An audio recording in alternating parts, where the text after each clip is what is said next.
Hi everyone, I have a bunch of electronics from a little beginner's kit that's just been sitting on my shelf for ages, but I felt like taking a break from my usual routine today, so I'm dusting this stuff off and trying to build a video game console.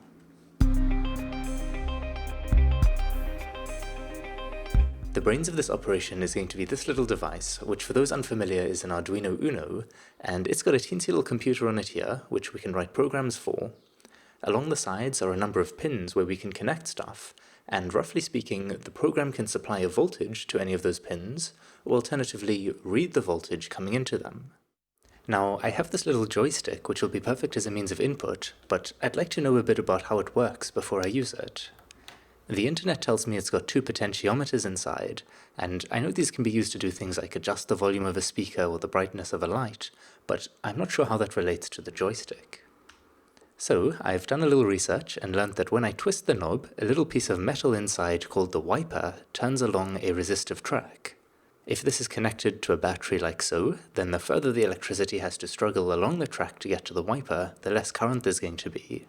That explains the light getting dimmer, but another way we can use it is to attach the battery across the outer terminals, and then measure the voltage between the wiper and an outer terminal. We'll read 0 when the wiper is all the way on this end, going up to the full voltage on the other end. So that's kind of cool, because knowing this voltage effectively tells us how much the knob has been turned. So if the joystick turns one potentiometer with x-axis movement and the other with y-axis movement, then reading those two voltages will tell us where the joystick is. To make sure I was understanding this right, I connected the potentiometer up to the Arduino, and I then plugged one end of a USB cable into my slightly odd-looking computer, and the other end into the Arduino to power it up.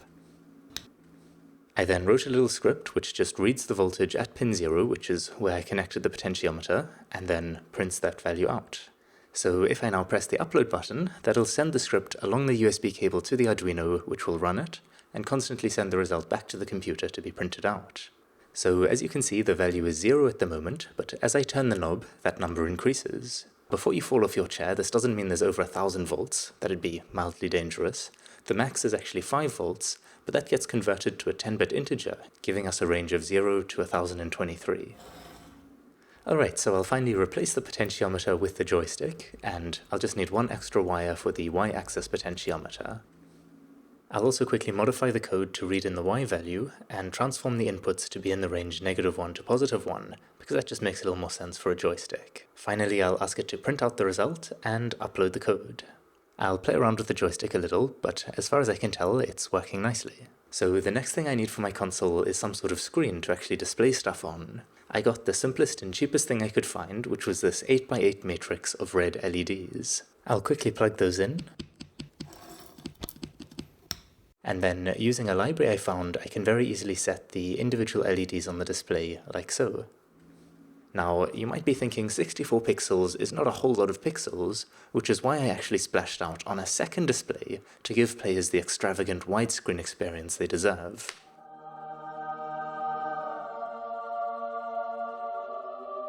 Of course, sound also plays a vital role in immersing a player in the game world, and so luckily I have this little device capable of a wide range of annoying buzzing noises.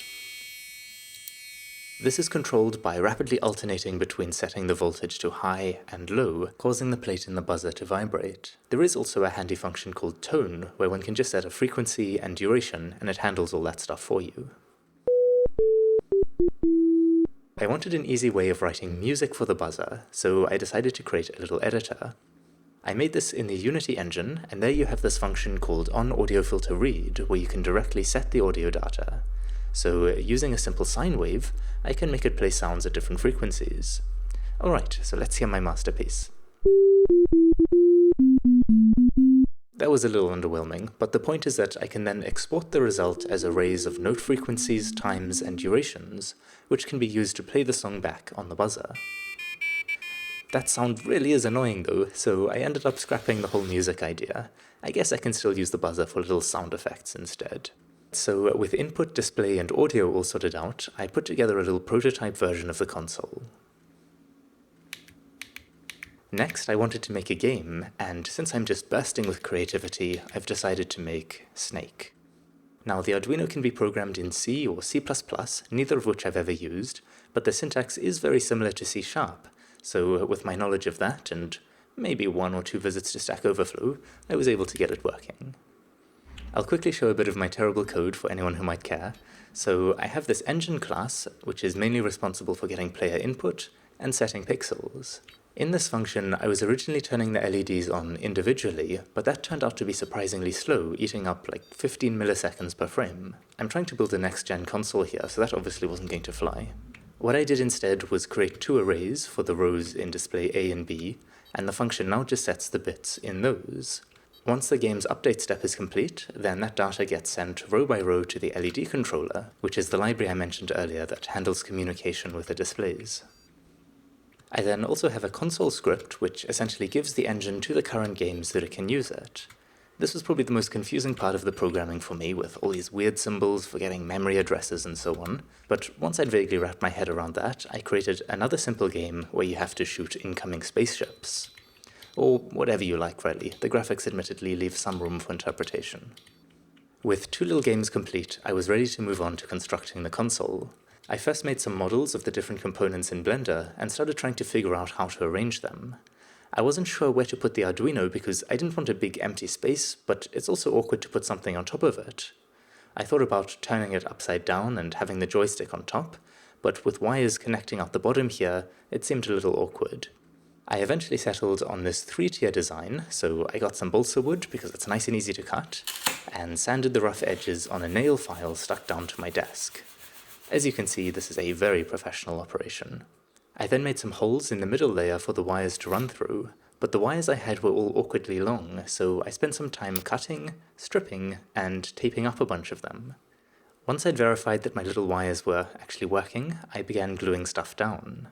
When the sticky process was complete and everything was in its place, I ran the wires through the holes I'd made earlier, and finally connected them up to the Arduino via a breadboard. For anyone wondering, a breadboard is basically a slab of plastic with little holes in it. On the inside, the holes are connected together with metal clips, making it really easy to join components together without the fuss of melting metal. Okay, so with the wiring complete, I now just needed to make it pretty. This part didn't go so well. I started by cracking the wood, and then somehow managed to glue the cover on the wrong way around, not just once, but twice. I managed to get it together in the end though, and I brushed on a few layers of acrylic sealant and painted it an attractive shade of yellow. I thought it looked rather handsome, but I was told it looked like a terrifying monster. So I added a pair of ferocious eyebrows and experimented with a silly tongue and some scary teeth. At last, it was time to switch it on. It's alive! I was really excited when the finished thing actually worked. I can now shoot dots and play Snake to my heart's content. The only annoying thing is being tethered to the computer, but once the program's loaded on, it just needs power, so I'll grab my 9-volt battery and this little adapter thingy and plug it in.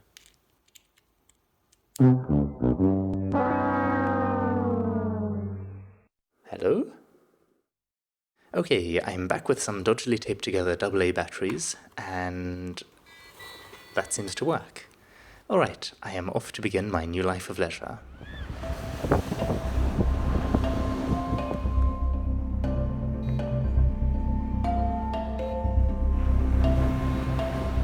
So that brings me to the end of this project. I know the end result is not terribly impressive. I've pretty much just wired together some pre-built components and shoved them inside a poorly constructed box, but nonetheless I'm strangely proud of this little monstrosity I've created. I certainly had a lot of fun making it and learning some basic electronics along the way, and I think it'll be fun to attempt a more elaborate project sometime in the future. Anyway, thanks for watching, and until next time, cheers.